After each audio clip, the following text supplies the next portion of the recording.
Morning with Farah.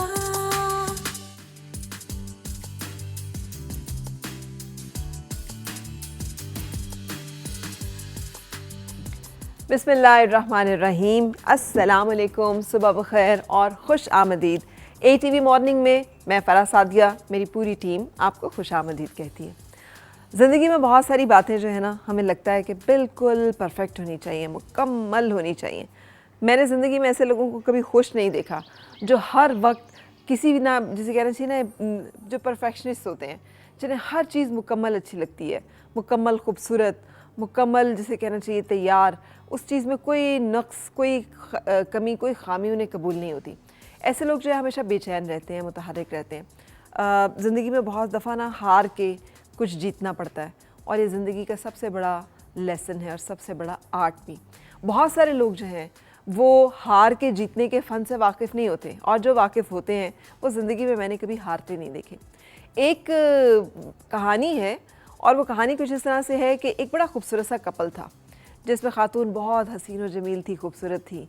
फिर ज़ाहिर है वक्त गुजरने लगा, और जो शौहर है वो जो उससे मोहब्बत करता था, तो ये समझती थी कि मोहब्बत जो मेरे हुस्न की वजह से करता है, चूँकि मैं खूबसूरत हूँ, हसीन और जमील हूँ, लोग मेरी तारीफ़ें करते हैं, तो ये भी मुझसे प्यार करता है। हुआ ये कि वक्त गुजरने के साथ साथ उसकी स्किन का कोई प्रॉब्लम हो गया, उसे कोई डिज़ीज़ ऐसी हो गई कि जिसकी वजह से उसका चेहरे के ऊपर दाग पड़ने शुरू हो गए, और बहुत ज़्यादा दाग पड़ गए। तो वो बड़ी उदास रहने लग पड़ी कि अब क्या होगा, मैं तो मतलब मेरे पास तो वो ब्यूटी नहीं रही, तो अब मेरा शौहर जो है वो मुझसे शायद प्यार नहीं करेगा। लेकिन शौहर के रवैये और अंदाज़ में कोई फ़र्क नहीं था। फिर एक दिन एक्सीडेंट हुआ, और उसका जो शौहर है उसने आके बताया कि उस एक्सीडेंट के नतीजे में उसकी आंखों की बीनाई चली गई है।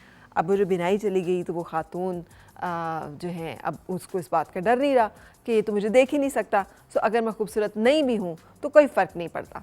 सो उनके आपस का जो एक रिश्ता था उसमें कोई फ़र्क नहीं पड़ा, उसमें कोई तलखी नहीं आई, उसमें कोई दूरी नहीं आई, रंजिश नहीं आई, क्योंकि उसको इस बात का ना खौफ था, ना ही मियाँ जो है उसे इस बात की परवाह थी, क्योंकि वो देख ही नहीं सकता था। गुज़रते हुए वक्त के साथ साथ उसका जो मर्ज़ है वो बढ़ता चला गया। फिर एक वक्त ऐसा आया कि वो दुनिया से चली गई।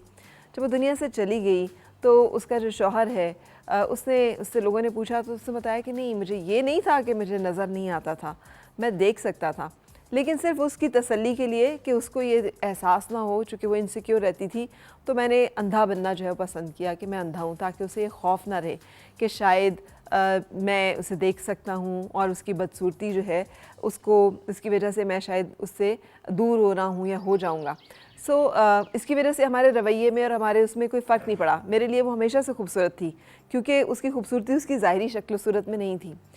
बात इस सारी बात को करने का ये है, मतलब ये है कि बाज़ औक़ात ज़िंदगी में हमें भी लेट गो करना पड़ता है कुछ चीज़ों को, कुछ जगहों पे आंखें बंद करनी पड़ती हैं, जानबूझकर उन्हें नज़रअंदाज करना पड़ता है, उनको जिसे कहना चाहिए इम्पोर्टेंस नहीं देनी पड़ती, अंधा बनना पड़ता है, ताकि बहुत सारे और ऐसे जो मामलात हैं वो ठीक तरह से चल सकें। और जो लोग हर वक्त ये चाहते हैं ना कि वो हर वक्त हर चीज़ के अंदर इन्वॉल्व रहें और उसको देखते रहें और उसको बेहतर करते रहें, तो उसमें बाज़ औक़ात ज़्यादा गड़बड़ होती है बनिस्बत उसके कि उसे थोड़ा सा लेट गो कर दिया जाए, उस पर थोड़ा सा ईजी हो जाए, ख़ुद भी और दूसरों को भी ईजी कर दें। मुझे ज़िंदगी की एक लाइन है ना, टेक इट ईजी, वो ज़िंदगी की सबसे खूबसूरत लाइन है। So take it easy, enjoy your day, enjoy your life, have fun with whatever you have. और आज के दिन में भी हम अपने प्रोग्राम को जब शुरू कर रहे हैं तो हमारी दुआ यही है कि ज़िंदगी आपके साथ आसान रहे और आप अपने साथ जो जुड़े हुए लोग हैं उनके लिए भी आसानियाँ पैदा करें।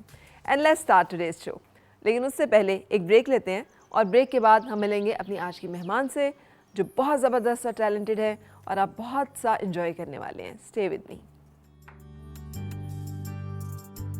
और मिलके गुनगुनाए हैं गुमशुदा जो खुशियाँ।